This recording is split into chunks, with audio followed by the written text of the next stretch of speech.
इतिहास। भारत का इतिहास। उत्तर में हिमालय से लेकर दक्षिण में समुद्र तक फैला ये उपमहाद्वीप भारतवर्ष के नाम से ज्ञात है, जिसे महाकाव्य तथा पुराणों में भारतवर्ष अर्थात भारत का देश कहा जाता है तथा यहाँ के निवासियों को भारतीय अर्थात भारत की संतान कहा गया है। यूनानियों ने भारत को इंडिया तथा मध्यकालीन मुस्लिम इतिहासकारों ने हिंद अथवा हिंदुस्तान के नाम से संबोधित किया है। भारतीय इतिहास को अध्ययन की सुविधा के लिए 3 भागों में बांटा गया है: प्राचीन भारत, मध्यकालीन भारत एवं आधुनिक भारत। प्राचीन भारत। 1. प्राचीन भारतीय इतिहास के स्रोत। प्राचीन भारतीय इतिहास के विषय में जानकारी मुख्यतः 4 स्रोतों से प्राप्त होती है। 1. धर्म ग्रंथ, 2 ऐतिहासिक ग्रंथ, 3 विदेशियों का विवरण, 4 पुरातत्व संबंधी साक्ष्य। धर्म ग्रंथ एवं ऐतिहासिक ग्रंथ से मिलने वाली महत्वपूर्ण जानकारी। भारत का सर्वप्राचीन धर्म ग्रंथ वेद है, जिसके संकलनकर्ता महर्षि कृष्णद्वैपायन वेद व्यास को माना जाता है। वेद 4 हैं: ऋग्वेद, यजुर्वेद, सामवेद एवं अथर्ववेद। ऋग्वेद ऋचाओं के क्रमबद्ध ज्ञान के संग्रह को ऋग्वेद कहा जाता है। इसमें 10 मंडल, 1028 सूक्त, वाल खिल्लिय पाठ के 11 सूक्तों सहित एवं 10,462 ऋचाएं हैं। इस वेद के ऋचाओं के पढ़ने वाले ऋषि को होत्र कहते हैं। इस वेद से आर्य की राजनीतिक प्रणाली एवं इतिहास के बारे में जानकारी मिलती है। विश्वामित्र द्वारा रचित ऋग्वेद के दूसरे मंडल में सूर्य देवता सावित्री को समर्पित प्रसिद्ध गायत्री मंत्र है। इसके 9वें मंडल में देवता सोम का उल्लेख है। इसके 8वें मंडल की हस्तलिखित ऋचाओं को खिल कहा जाता है। चातुर्वर्णीय समाज की कल्पना का आदि स्रोत ऋग्वेद के 10वें मंडल में वर्णित पुरुष सूक्त है, जिसके अनुसार 4 वर्ण ब्राह्मण, क्षत्रिय, वैश्य तथा शूद्र आदि पुरुष ब्रह्मा के क्रमशः मुख, भुजाओं, जंघाओं और चरणों से उत्पन्न हुए। नोट: धर्मसूत्र 4 प्रमुख जातियों की स्थितियों, व्यवसायों, दायित्वों, कर्तव्यों तथा विशेष अधिकारों में स्पष्ट विभेद करता है। वामन अवतार के 3 पगों के आख्यान का प्राचीनतम स्रोत ऋग्वेद है। ऋग्वेद में इंद्र के लिए 250 तथा अग्नि के लिए 200 ऋचाओं की रचना की गई है। नोट: प्राचीन इतिहास के साधन के रूप में वैदिक साहित्य में ऋग्वेद के बाद शतपथ ब्राह्मण का स्थान है। यजुर्वेद सस्वर पाठ के लिए मंत्रों तथा बलि के समय अनुपालन के लिए नियमों का संकलन यजुर्वेद कहलाता है। इसके पाठककर्ता को अर्धवयु कहते हैं। ये एक ऐसा वेद है जो गद्य एवं पद्य दोनों में है। सामवेद ये गाई जा सकने वाली ऋचाओं का संकलन है। इसके पाठ्यकर्ता को उत्तरात्र कहते हैं। इसे भारतीय संगीत का जनक कहा जाता है। पृष्ठ 2। अथर्ववेद अथर्वा ऋषि द्वारा रचित इस वेद में रोग निवारण, तंत्र मंत्र, जादू टोना, शाप वशीकरण, आशीर्वाद, स्तुति, प्रायश्चित, औषधि, अनुसंधान, विवाह, प्रेम, राजकर्म, मातृभूमि, महात्म्य आदि विविध विषयों से संबद्ध मंत्र तथा सामान्य मनुष्यों के विचारों, विश्वासों, अंधविश्वासों इत्यादि का वर्णन है। इसमें सभा एवं समिति को प्रजापति की 2 पुत्रियां कहा गया है। नोट: सबसे प्राचीन वेद ऋग्वेद एवं सबसे बाद का वेद अथर्ववेद है। वेदों को भली भांति समझने के लिए 6 वेदांगों की रचना हुई है। ये है शिक्षा, ज्योतिष, कल्प, व्याकरण, निरुक्त तथा छंद।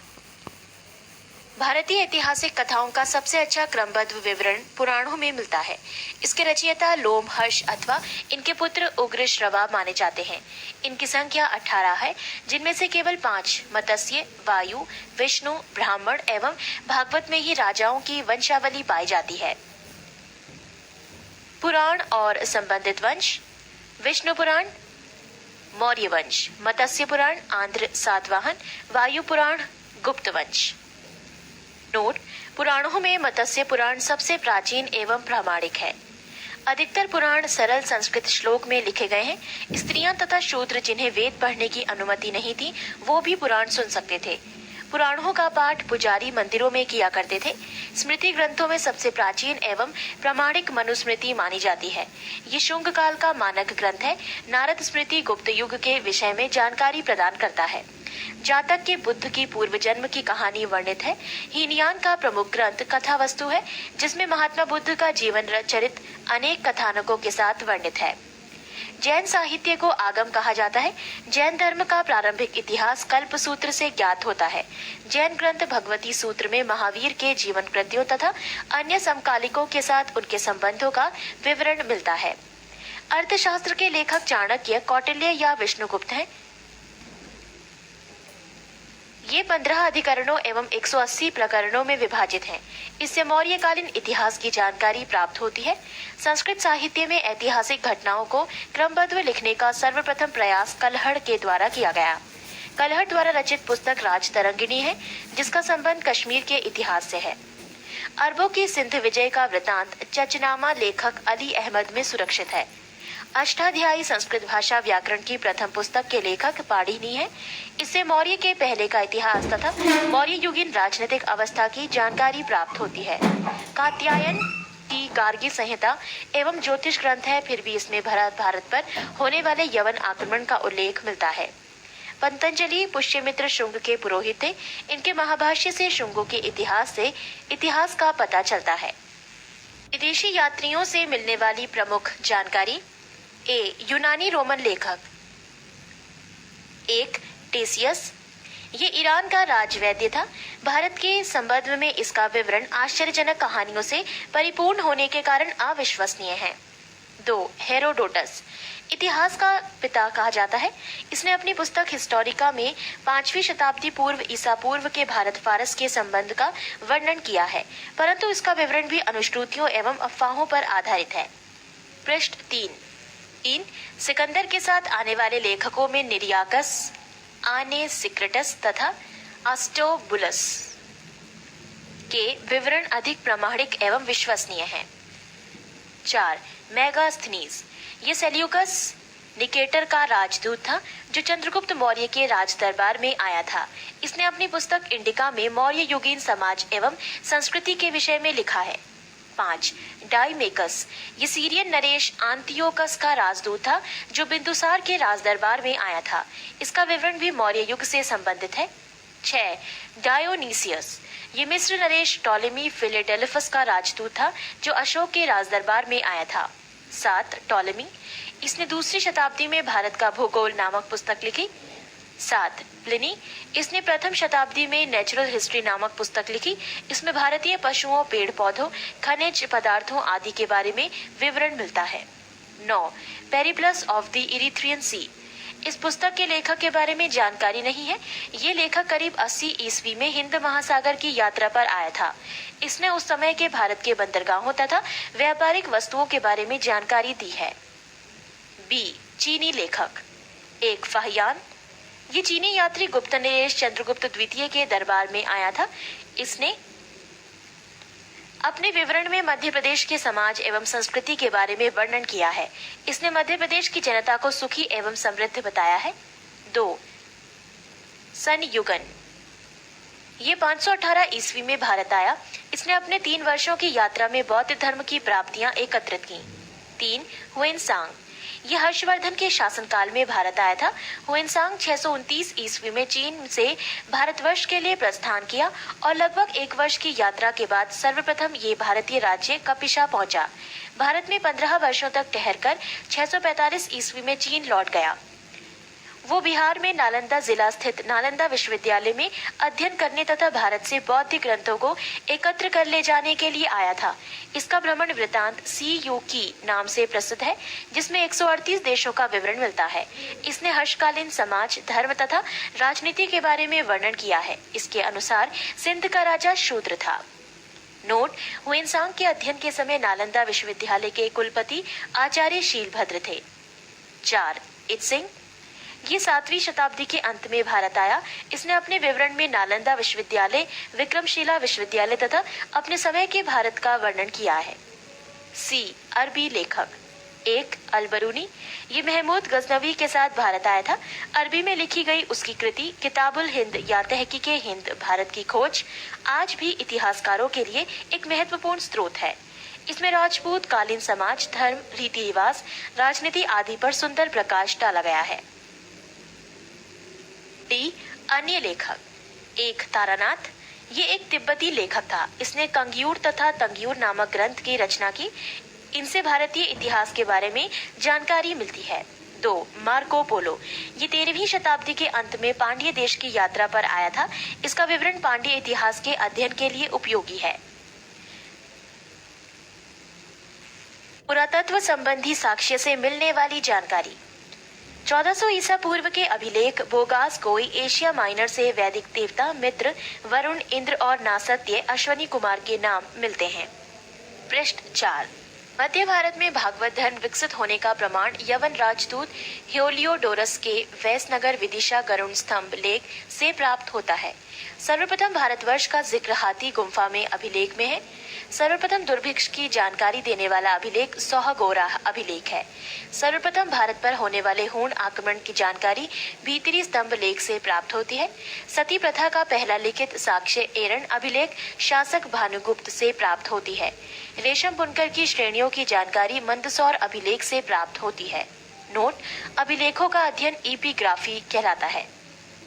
महत्वपूर्ण अभिलेख: अभिलेख और शासक, हाथी गुम्फा अभिलेख, तिथि रहित अभिलेख, शासक कलिंगराज खाकेल, जूनागढ़ गिरनार अभिलेख, शासक रुद्रदामन, नासिक अभिलेख, शासक गौतमी बलश्री, प्रयाग स्तंभ लेख, शासक समुद्रगुप्त, एहोल अभिलेख, शासक पुलकेशन द्वितीय, मंदसौर अभिलेख, शासक मालवा नरेश यशोधर्मन, ग्वालियर अभिलेख, शासक प्रतिहार नरेश भोज, भीतरी एवं जूनागढ़ अभिलेख, शासक स्कंदगुप्त, देवपाड़ा अभिलेख, शासक बंगाल शासक विजयसेन। कश्मीरी नवपाषाणिक पुरास्थल बुजुर्गहोम से गर्तावास गड्ढाघर का साक्ष्य मिला है। इनमें उतरने के लिए सीढ़ियां होती थीं। प्राचीनतम सिक्कों को आहत सिक्के कहा जाता है। इसी को साहित्य में कारशार्पण कहा गया है। सर्वप्रथम सिक्कों पर लेख लिखने का कार्य यवन शासकों ने किया। समुद्रगुप्त की वीणा बजाती हुई मुद्रा वाले सिक्कों से उसके संगीत प्रेमी होने का प्रमाण मिलता है। अरिकेमेडु पदुचेरी के निकट से रोमन सिक्के प्राप्त हुए हैं। 2. प्रागैतिहासिक काल। जिस काल में मनुष्य ने घटनाओं का कोई लिखित विवरण उद्धृत नहीं किया, उसे प्रागैतिहासिक काल कहते हैं। मानव विकास के उस काल को इतिहास कहा जाता है जिसका विवरण लिखित रूप में उपलब्ध है। आदि ऐतिहासिक काल उस काल को कहते हैं जिस काल में लेखन कला के प्रचलन के बाद उपलब्ध लेख पढ़े नहीं जा सके हैं। ज्ञानी मानव होमोसेपियस का प्रवेश इस धरती पर आज से लगभग 30 या 40 हजार वर्ष पूर्व हुआ। पूर्व पाषाण युग के मानव की जीविका का मुख्य आधार था शिकार। आग का आविष्कार पूरा पाषाण काल में एवं पहिए का नवपाषाण काल में हुआ। मनुष्य में स्थायी निवास की प्रवृत्ति नवपाषाण काल में हुई तथा उसने सबसे पहले कुत्ता को पालतू बनाया। मनुष्य ने सर्वप्रथम तांबा धातु का प्रयोग किया था तथा उसके द्वारा बनाए जाने वाला प्रथम औजार कुल्हाड़ी प्राप्ति स्थल अतिरंपकम था। कृषि का आविष्कार नवपाषाण काल में हुआ। प्रागैतिहासिक अन्न उत्पादक स्थल में हरगढ़ पश्चिमी बलूचिस्तान में अवस्थित है। कृषि के लिए अपनाई गई सबसे प्राचीन फसल गेहूं एवं जौ थी। पल्लावरम नामक स्थान पर प्रथम भारतीय पुरापाषाण कलाकृति की खोज हुई थी। भारत में पूर्व प्रस्तर युग के अधिकांश औजार स्फटिक पत्थर के बने थे। भारत का सबसे प्राचीन नगर मोहनजोदड़ो था, सिंधी भाषा में, जिसका अर्थ है मृतकों का टीला। पृष्ठ 5। 3. सिंधु सभ्यता। रेडियो कार्बन C14 जैसी नवीन विश्लेषण पद्धति के द्वारा सिंधु सभ्यता की सर्वमान्य तिथि 2350 ईसा पूर्व से 1750 ईसा पूर्व मानी गई है। सिंधु सभ्यता की खोज राय बहादुर दयाराम साहनी ने की। सिंधु सभ्यता को प्रागैतिहासिक, प्रोटो हिस्टोरिक अथवा कांस्य ब्रॉन्ज युग में रखा आलमगीरपुर, जिला मेरठ उत्तर प्रदेश, उत्तरी पुरास्थल मांदा, जिला अखनूर जम्मू कश्मीर तथा दक्षिणी पुरास्थल दाइमाबाद, जिला अहमदनगर महाराष्ट्र। सिंधु सभ्यता या सैंधव सभ्यता नगरीय सभ्यता थी। सैंधव सभ्यता से प्राप्त परिपक्व अवस्था वाले स्थलों में केवल 6 को ही बड़े नगर की संज्ञा दी गई है। ये है मोहनजोदड़ो, हड़प्पा, गढ़वारीवाला, धौलावीरा, राखीगढ़ी एवं कालीबंगन। स्वतंत्रता प्राप्ति पश्चात हड़प्पा संस्कृति के सर्वाधिक स्थल गुजरात में खोजे गए हैं। लोथल एवं सुतकोतदा सिंधु सभ्यता का बंदरगाह था। जुते हुए खेत और नक्काशीदार ईंटों के प्रयोग का साक्ष्य कालीबंगन से प्राप्त हुआ है। मोहनजोदड़ो से प्राप्त अन्नागार संभवतः सैंधव सभ्यता की सबसे बड़ी इमारत है। मोहनजोदड़ो से प्राप्त बृहत स्नानागार एक प्रमुख स्मारक है, जिसके मध्य स्थित स्नान कुंड 11.88 मीटर लंबा, 7.01 मीटर चौड़ा एवं 2.43 मीटर गहरा है। अग्निकुंड लोथल एवं कालीबंगन से प्राप्त हुए हैं। मोहनजोदड़ो से प्राप्त एक शील पर 3 मुख वाला देवता पशुपतिनाथ की मूर्ति मिली है। उनके चारों ओर हाथी, गैंडा, चीता एवं भैंसा विराजमान है। मोहनजोदड़ो से नर्तकी की एक कांस्य मूर्ति मिली है। हड़प्पा की मोहरों पर सबसे अधिक एक श्रृंगी पशु का अंकन मिलता है। मनके बनाने के कारखाने लोथल एवं चन्हुदड़ो से मिले हैं। सिंधु सभ्यता की लिपि भाव चित्रात्मक है। ये लिपि दाई से बाईं ओर लिखी जाती थी। जब अभिलेख एक से अधिक पंक्तियों का होता था तो पहली पंक्ति दाईं से बाईं और दूसरी बाईं से दाईं ओर लिखी जाती थी। सिंधु सभ्यता के लोगों ने नगरों तथा घरों के विन्यास के लिए ग्रिड पद्धति अपनाई। घरों के दरवाजे और खिड़कियां सड़क की ओर न खुलकर पिछवाड़े की ओर खुलते थे। केवल लोथल नगर के घरों के दरवाजे मुख्य सड़क की ओर खुलते थे। सिंधु सभ्यता में मुख्य फसल थी गेहूं और जौ। सैंधव वासी मिठास के लिए शहद का प्रयोग करते थे। रंगपुर एवं लोथल से चावल के दाने मिले हैं, जिनसे धान की खेती होने का प्रमाण मिलता है। चावल के प्रथम साक्ष्य लोथल से ही प्राप्त हुए हैं। सुरकोतदा, कालीबंगन एवं लोथल से सैंधवकालीन घोड़े के अस्थि पंजर मिले हैं। तौल की इकाई संभवतः 16 के अनुपात में थी।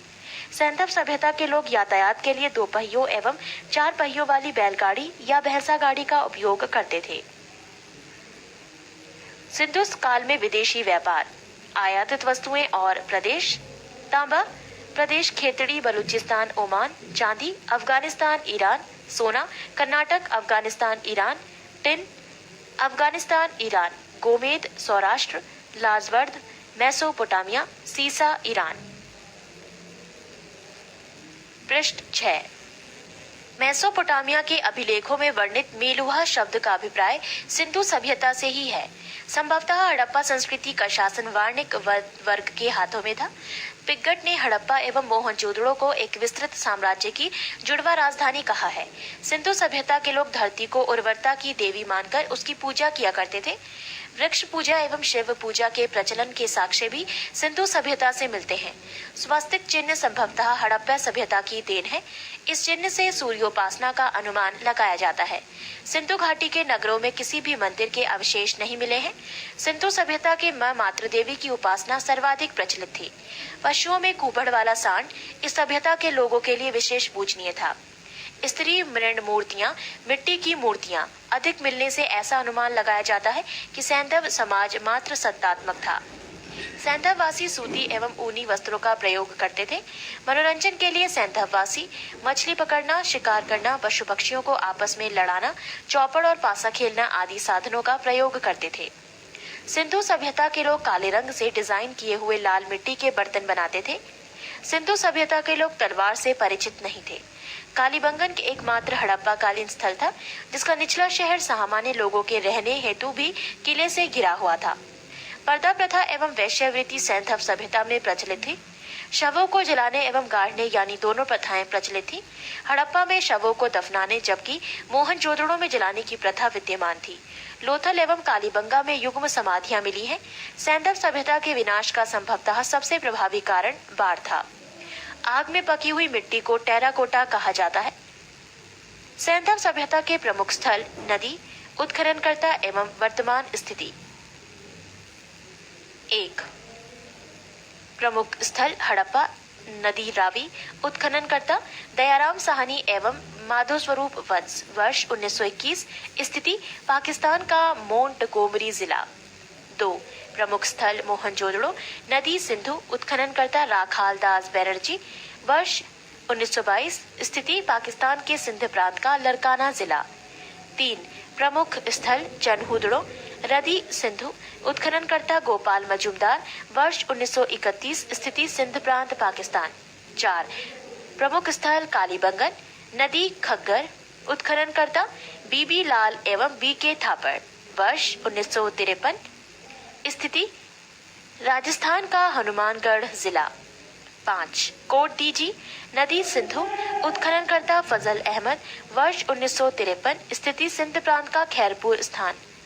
6 रंगपुर नदी मादर, उत्खननकर्ता रंगनाथ राव, वर्ष 1953 से 54, स्थिति गुजरात का काठियावाड़ जिला। 7 प्रमुख स्थल रोपड़ नदी सतलज, उत्खननकर्ता यज्ञदत्त शर्मा, वर्ष 1953 से 56, स्थिति पंजाब का रोपड़ जिला। 8 प्रमुख स्थल लोथल नदी भोगवा, उत्खननकर्ता रंगनाथ राव, वर्ष 1955 से 1962, स्थिति गुजरात का अहमदाबाद जिला। 9 आलमगीरपुर नदी हिंडन, उत्खननकर्ता यज्ञदत्त शर्मा, वर्ष 1958, स्थिति उत्तर प्रदेश का मेरठ जिला। 10 सुंत कांगेडोर नदी दाशक, उत्खननकर्ता ऑरेंज स्टाइल जॉर्ज डेल्स, वर्ष 1927 एवं 1962, स्थिति पाकिस्तान के मकरान में समुद्र तट के किनारे। 11 बनमाली नदी रंगोई, उत्खननकर्ता रविंद्र सिंह बिष्ट, वर्ष 1974, स्थिति हरियाणा का हिसार जिला। 12 प्रमुख स्थल धौलावीरा नदी नील, उत्खननकर्ता रविंद्र सिंह बिष्ट, वर्ष 1990 से 91, स्थिति गुजरात के कच्छ जिला।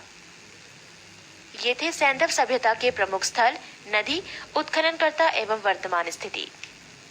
पृष्ठ 7 4 वैदिक सभ्यता। वैदिक काल का विभाजन 2 भागों, एक ऋग्वैदिक काल 1500 से 1000 ईसा पूर्व और 2 उत्तर वैदिक काल 1000 से 600 ईसा पूर्व में किया गया है। आर्य सर्वप्रथम पंजाब एवं अफगानिस्तान में बसे। मैक्स मूलर ने आर्यों का मूल निवास स्थान मध्य एशिया को माना है। आर्यों द्वारा निर्मित सभ्यता वैदिक सभ्यता कहलाई। आर्यों द्वारा विकसित सभ्यता ग्रामीण सभ्यता थी। आर्यों की भाषा संस्कृत थी।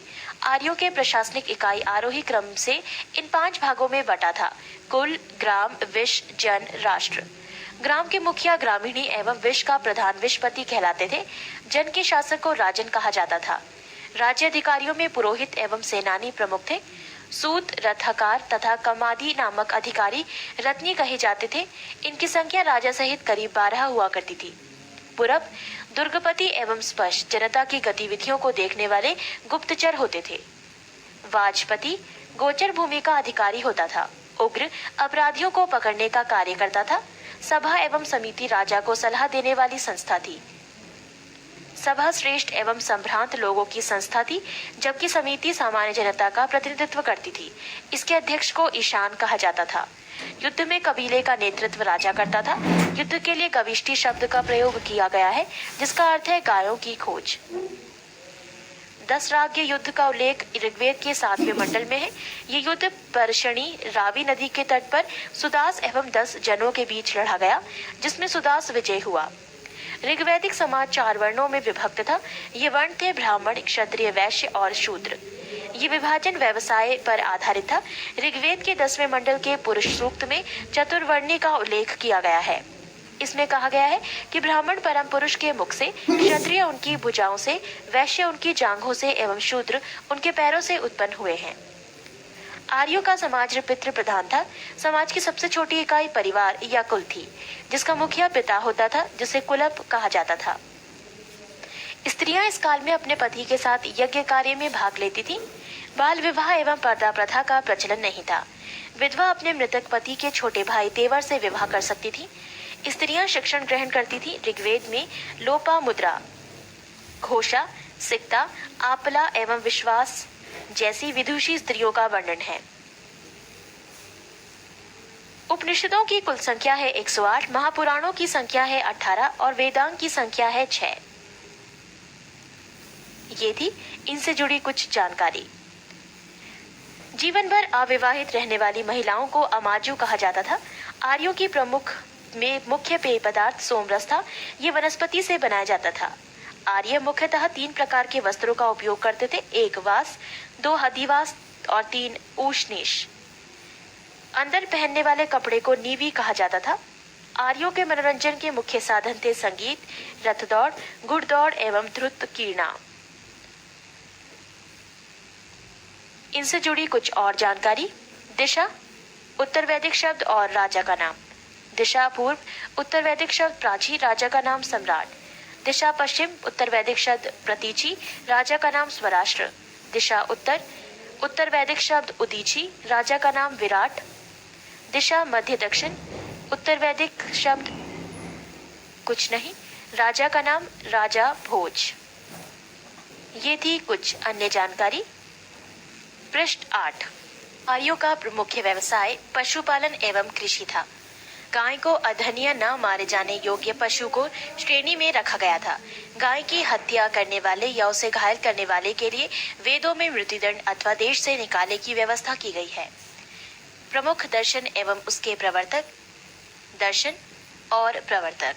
चार्वाक, प्रवर्तक चार्वाक, योग प्रवर्तक पतंजलि, सांख्य प्रवर्तक कपिल, न्याय प्रवर्तक गौतम, पूर्व मीमांसा प्रवर्तक जैमिनी, उत्तर मीमांसा प्रवर्तक बादरायण, वैशेविक प्रवर्तक कणाद या उलूक। आर्य का प्रिय पशु घोड़ा एवं सर्वाधिक प्रिय देवता इंद्र थे। आर्यों द्वारा खोजी गई धातु लोहा थी, जिसे श्याम अयस कहा जाता था। तांबे को लोहित अयस कहा जाता था।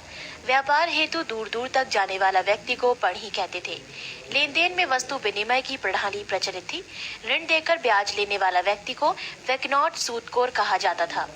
मनुष्य एवं देवता के बीच मध्यस्थ की भूमिका निभाने वाले देवता के रूप में अग्नि की पूजा की जाती थी। ऋग्वेद में उल्लिखित सभी नदियों में सरस्वती सबसे महत्वपूर्ण तथा पवित्र मानी जाती थी। ऋग्वेद में गंगा और यमुना का उल्लेख सिर्फ एक बार हुआ है। उत्तर वैदिक काल में इंद्र के स्थान पर प्रजापति सर्वाधिक प्रिय देवता हो गए थे। उत्तर वैदिक काल में राजा के राज्याभिषेक के समय राजसूय यज्ञ का अनुष्ठान किया जाता था। उत्तर वैदिक काल में वर्ण व्यवस्था की बजाय जन्म के आधार पर निर्धारित होने लगे थे। उत्तर वैदिक काल में हल को सिरा और हल रेखा की सीता कहा जाता था। उत्तर वैदिक काल में निष्क और शतमान मुद्रा की इकाइयां थी, लेकिन इस काल में किसी खास भार, आकृति और मूल्य के सिक्कों के चलन का कोई प्रमाण नहीं मिलता। सांख्य दर्शन भारत के सभी दर्शनों में सबसे प्राचीन है। इसके अनुसार मूल तत्व 25 है, जिनमें प्रकृति पहला तत्व है। सत्यमेव जयते मुंडकोपनिषद से लिया गया है। इसी उपनिषद में यज्ञ की तुलना टूटी नाव से की गई है। गायत्री मंत्र सवित्र नामक देवता को संबोधित है, जिसका संबंध ऋग्वेद से है। उत्तर वैदिक काल में कौशाम्बी नगर में प्रथम बार पक्की ईंटों का प्रयोग किया गया है। महाकाव्य दो हैं, महाभारत एवं रामायण। महाभारत का पुराना नाम जय संहिता है। ये विश्व का सबसे बड़ा महाकाव्य है। गोत्र नामक संस्था का जन्म उत्तर वैदिक काल में हुआ। ऋग्वैदिक कालीन नदियां। प्राचीन नाम कृंभ, आधुनिक नाम कुर्रम। कुंभा, आधुनिक नाम काबुल। वितस्ता, आधुनिक नाम झेलम। आस्किनी, आधुनिक नाम चिनाब। परपशनी, आधुनिक नाम रावी। शतुद्री, आधुनिक नाम सतलज। विपाशा, आधुनिक नाम व्यास। सदानीरा, आधुनिक नाम गंडक। दृष्टद्रुति, आधुनिक नाम घग्गर। गोमती, आधुनिक नाम गोमल। सुवस्तु, आधुनिक नाम स्वात। ऋग्वैदिक कालीन देवता। देवता इंद्र, संबंध युद्ध का नेता एवं वर्षा का देवता। अग्नि, देवता एवं मनुष्य के बीच मध्यस्थ। वरुण, पृथ्वी एवं सूर्य के निर्माता। समुद्र का देवता, विश्व के नियामक एवं शासक। सत्य का प्रतीक, ऋतु परिवर्तन एवं दिन रात का कर्ता। द्यौ, आकाश का देवता, सबसे प्राचीन। सोम, वनस्पति देवता। उषा, प्रगति एवं उत्थान देवता। आश्विन, विपत्तियों को हरने वाला देवता। पूषण, पशुओं का देवता। विष्णु, विश्व के संरक्षक एवं पालनकर्ता। मरुत, आंधी तूफान का देवता। पृष्ठ 9। आज महाजनपदों का उदय। बुद्ध के जन्म के पूर्व 6ठी शताब्दी ईसा पूर्व में भारतवर्ष 16 जनपदों में बटा हुआ था। इसकी जानकारी हमें बौद्ध ग्रंथ अगुंतर निकाय से मिलती है। 1. महाजनपद अंग, राजधानी चंपा। क्षेत्र, आधुनिक स्थान भागलपुर, मुंगेर, बिहार। 2. मगध, राजधानी गिरिब्रज, राजगृह। क्षेत्र, पटना, गया, बिहार। 3. काशी, राजधानी वाराणसी। क्षेत्र, वाराणसी के आसपास, उत्तर प्रदेश। 4. महाजनपद वत्स, राजधानी कौशाम्बी। क्षेत्र, इलाहाबाद के आसपास, उत्तर प्रदेश। 5. महाजनपद वज्जी, राजधानी वैशाली, विदेह और मिथिला। क्षेत्र, मुजफ्फरपुर एवं दरभंगा के आसपास का क्षेत्र। 6 महाजनपद कौशल राजधानी श्रावस्ती क्षेत्र फैजाबाद उत्तर प्रदेश। 7 महाजनपद अवंती राजधानी उज्जैन या महिष्मती क्षेत्र मालवा उत्तर प्रदेश। 8 महाजनपद मल राजधानी कुशावती क्षेत्र देवरिया उत्तर प्रदेश। 9 महाजनपद पंचाल राजधानी आहिचत्र कांपिल्य क्षेत्र बरेलू बदायूं फर्रुखाबाद उत्तर प्रदेश। 10 महाजनपद चेदी राजधानी शक्तिमती क्षेत्र बुंदेलखंड उत्तर प्रदेश। 11 महाजनपद कुरु राजधानी इंद्रप्रस्थ क्षेत्र आधुनिक दिल्ली मेरठ एवं हरियाणा के कुछ क्षेत्र। 12 महाजनपद मत्स्य राजधानी विराटनगर क्षेत्र जयपुर राजस्थान के आसपास के क्षेत्र। 13 महाजनपद कंबोज राजधानी हाटक क्षेत्र राजौरी एवं हजारा क्षेत्र उत्तर प्रदेश। 14 अद्य महाजनपद शूरसेन राजधानी मथुरा क्षेत्र मथुरा उत्तर प्रदेश। 15 महाजनपद अशमक राजधानी पोटली या पोतन क्षेत्र गोदावरी नदी क्षेत्र दक्षिण भारत का एकमात्र जनपद। 16 महाजनपद गांधार राजधानी तक्षशिला क्षेत्र रावलपिंडी एवं पेशावर पाकिस्तान।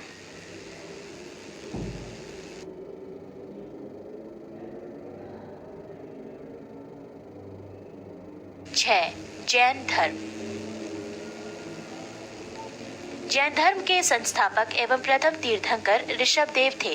जैन धर्म के 23वें तीर्थंकर आश्रमनाथ थे, जो काशी के इक्ष्वाकु वंशीय राज्य अश्वसेन के पुत्र थे। इन्होंने 30 वर्ष की अवस्था में संन्यास जीवन को स्वीकारा। इनके द्वारा दी गई शिक्षा थी 1 हिंसा न करना, 2 सदा सत्य बोलना, 3 चोरी न करना तथा 4 संपत्ति न रखना। महावीर स्वामी जैन धर्म के 24वें एवं अंतिम तीर्थंकर हुए। महावीर का जन्म 540 ईसा पूर्व में कुंडग्राम वैशाली में हुआ था। इनके पिता सिद्धार्थ ज्ञात्रक कुल के सरदार थे और माता त्रिशला लिच्छवी राजा चेटक की बहन थी। महावीर की पत्नी का नाम यशोदा एवं पुत्री का नाम अनोंजा प्रियदर्शनी था। महावीर के बचपन का नाम वर्धमान था। इन्होंने 30 वर्ष की उम्र में माता पिता की मृत्यु के पश्चात अपने बड़े भाई नंदीवर्धन से अनुमति लेकर संन्यास जीवन को स्वीकारा था। 12 वर्षों की कठिन तपस्या के बाद महावीर को जरम्भिक के समीप ऋजुपालिका नदी के तट पर साल वृक्ष के नीचे तपस्या करते हुए संपूर्ण ज्ञान का बोध हुआ। इसी समय से महावीर जैन विजेता, अरिहत, पूज्य और निर्ग्रंथ बंधनहीन कहलाए। महावीर ने अपना उपदेश प्राकृत अर्ध मागधी भाषा में दिया। महावीर के प्रथम अनुयायी उनके दामाद प्रियदर्शनी के पिता जामिल बने। प्रथम जैन भिक्षुणी नरेश दधिवाहन की पुत्री चंपा थी। महावीर ने अपने शिष्यों को 11 गणधरों में विभाजित किया था। आर्य सुधर्मा अकेला ऐसा गंधर्व था जो महावीर की मृत्यु के बाद भी जीवित रहा और जो जैन धर्म का प्रथम थेरा या मुख्य उपदेशक हुआ। लगभग 300 ईसा पूर्व में मगध में 12 वर्षों का भीषण अकाल पड़ा, जिसके कारण भद्रबाहु अपने शिष्यों सहित कर्नाटक चले गए। पृष्ठ 10। किंतु कुछ अनुयायी स्थूलभद्र के साथ मगध में ही रुक गए। भद्रबाहु के वापस लौटने पर मगध के साधुओं से उनका गहरा मतभेद हो गया, जिसके परिणाम स्वरूप जैन मत श्वेतांबर एवं दिगंबर नामक 2 संप्रदायों में बढ़ गया। स्थूलभद्र के शिष्य श्वेतांबर श्वेत वस्त्र धारण करने वाले एवं भद्रबाहु के शिष्य दिगंबर नग्न रहने वाले कहलाए। जैन धर्म के त्रिरत्न हैं 1 सम्यक दर्शन, 2 सम्यक ज्ञान और 3 सम्यक आचरण। त्रिरत्न के अनुशीलन में निम्न 5 महाव्रतों का पालन अनिवार्य है: अहिंसा, सत्यवचन, आस्तीय, अपरिग्रह एवं ब्रह्मचर्य। जैन धर्म में ईश्वर की मान्यता नहीं है। जैन धर्म में आत्मा की मान्यता है। महावीर पुनर्जन्म एवं कर्मवाद में विश्वास करते थे। जैन धर्म के सप्तभंगी ज्ञान के अन्य नाम स्वादवाद और अनेकांतवाद है। जैन धर्म ने अपने आध्यात्मिक विचारों को सांख्य दर्शन से ग्रहण किया। जैन धर्म मानने वाले कुछ राजा थे: उदयन, वंद राजा, चंद्रगुप्त मौर्य, कलिंग नरेश, खारवेल, राष्ट्रकूट राजा अमोघवर्ष, चंदेल शासक। मैसूर के गंगवंश के मंत्री चामुंड के प्रोत्साहन से कर्नाटक के श्रवणबेलगोला में 10वीं शताब्दी के मध्य भाग में विशाल बाहुबली की मूर्ति गोमतेश्वर की मूर्ति का निर्माण किया गया। खजुराहो में जैन मंदिरों का निर्माण चंदेल शासकों द्वारा किया गया। मौर्योत्तर युग में मथुरा जैन धर्म का प्रसिद्ध केंद्र था। मथुरा कला का संबंध जैन धर्म से है। जैन तीर्थंकरों की जीवनी भद्रबाहु द्वारा रचित कल्प सूत्र में है। 72 वर्ष की आयु में महावीर की मृत्यु निर्वाण 468 ईसा पूर्व में बिहार राज्य के पावापुरी राजगीर में हो गई। मल्ल राजा सरस्वती पाल के राजप्रसाद में महावीर स्वामी को निर्वाण प्राप्त हुआ था। प्रमुख जैन तीर्थंकर और उनके प्रतीक चिन्ह। जैन तीर्थंकर के नाम एवं क्रम और प्रतीक चिन्ह। ऋषभदेव प्रथम सांड, अजीतनाथ द्वितीय हाथी, संभव तृतीय घोड़ा, सपार्शव सप्तम स्वास्तिक, शांति 16वां हिरण, नामी 21वें नीलकमल, अरिष्ट नेमी 22वें शंख, पाशव 23वें सर्प, महावीर 24वें सिंह। नोट: 2 जैन तीर्थंकरों ऋषभदेव एवं अरिष्ट नेमी के नामों का उल्लेख ऋग्वेद में मिलता है।